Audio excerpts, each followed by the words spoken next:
Hello survivors and welcome to another video. In this video we're going to be looking at Eric, who is a newly released legacy character. He is going to be released as a 6-star, of course. We do not have a legacy list. The only other leaked character we know of is Donnie, but we don't know what he's going to look like. And this is the 5-star. He's the old school all-out war Eric. And as a 5-star he was okay-ish. You know, he had his uses. He was a bit slow. The leader skill wasn't too bad, but generally wasn't sort of meta character. As a 6-star, I can see that massively changing. He is a generation 2 6-star, so the first legacy character that has been released with boosted stats, and he has got 1500 attack, 1821 defense, and 2036 HP. He is classified as a medic, but those stats are basically tank stats. That's such high HP and defense. He's going to be very, very good on defense just based on his stats. Looking at his rush, it is 76 AP cost and it's called Have Your Back. Revive one teammate with 25% of their max HP. All teammates get 40% defense for 3 turns, regain up to 25% of their max HP for 2 turns, and recover from attack penalties. So straight away, this is a great defense character. The revived character gets 50% of their HP because they get revived with 25% and then they get instantly healed for 25%. And then the next turn they'd have 75%. It works exactly the same way as Dante's revive. And the defense bonus is actually pretty nice. It goes to all teammates as well, which is great. And the recover from attack penalties, that's sort of like attack down, that sort of thing.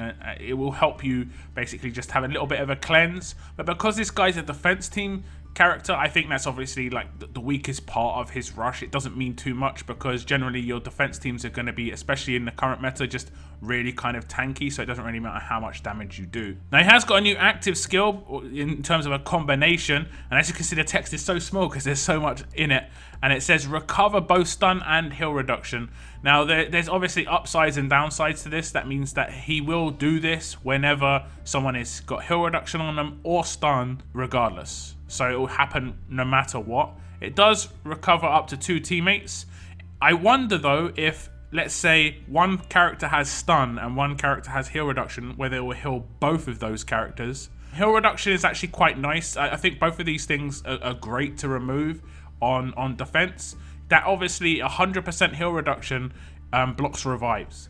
So a heal of it will basically mean that I'm not sure if he could heal someone who has been downed. That's something we'll have to find out. But I think that's a pretty nice active skill. Recover stun is always good on defense. It generally is always going to go off in a useful situation. The leader skill is all tough teammates and strong teammates get 40% HP and 40% defense. So the leader skill is exactly the same as Carl, the same as Erica, but it only goes to tough and strong teammates.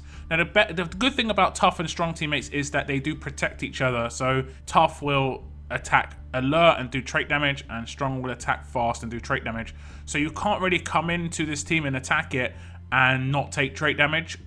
But what you could do is like just bring an entire strong team. That's the counter to this leader skill, is just bring a strong team. You're going to have stuns. You could even bring some toughs in there in terms of you're not going to take trait damage. You're going to do a lot of damage. You're going to have a lot of control. So there is an obvious counter to this team. When it comes to the weapon, there is nothing attached. So this is Eric. He's pretty basic. You know, you can kind of just see how he is, how good he is on face value. You don't have to think too hard. He's got a revive. He's got a good leader skill. He's got a good active skill. He's got obviously boosted stats because he's generation 2. Now, even if you ignore the fact that he's got boosted stats, I'd go ahead and say Eric is probably the best legacy character to be released to date.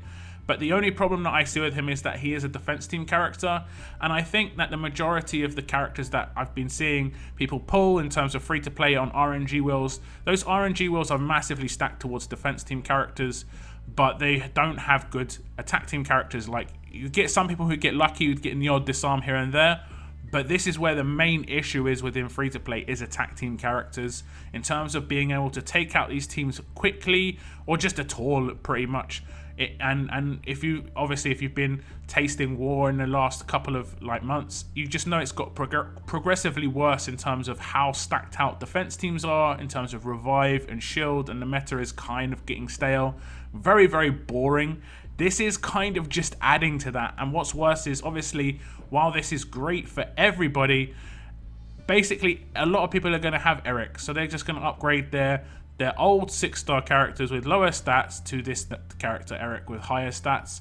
So it's going to get, again, worse for free to play, because they're going to have to attack this character and they don't have the sort of tools to do that with. They don't have, there is no free-to-play disarm, there is no accessible free-to-play decapitate. It is RNG. There are going to be people out there who have not managed to get Tyrese in their depot.